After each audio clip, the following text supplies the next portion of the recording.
Un autre point que je voulais mentionner, c'est je pense qu'il y a beaucoup de femmes qui aiment l'idée d'avoir un homme fort dans leur vie jusqu'à temps qu'il soit plus contrôlable.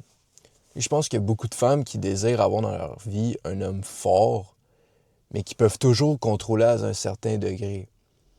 Mais quand dans leur vie, il y a un homme fort qui apparaît, puis qu'ils ne sont pas capables de le contrôler parce que cet homme-là est tellement ancré dans sa masculinité, dans qui il est tellement ancré dans sa mission, puis dans sa mission de vie, puis dans qui il veut devenir, ben ça fait en sorte que cette femme-là, elle peut pas le contrôler.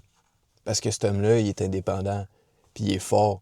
Ben, je pense que ça fait en sorte que quand tu reçois cet homme-là dans ta vie, ben, ça peut te chambouler, puis t'es comme genre, ah, fuck. Tu sais, j'ai demandé que je voulais avoir un homme fort, mais j'aime ça avoir un minimum de contrôle sur cette personne-là. Puis cette personne-là, j'ai pas le contrôle sur elle. Puis il y en a certains que ça peut les faire fuir, mais il y a certaines femmes aussi, je pense que ça peut les faire tomber encore plus en amour. Mais je pense que ça dépend de à quel point ils sont ancrés dans leur féminité, mais ça va être une discussion pour une autre vidéo. Mais ouais, bref, tout ça pour dire que je pense qu'il y a beaucoup de femmes qui aiment l'idée d'un homme fort jusqu'à temps qu'il apparaisse dans leur vie.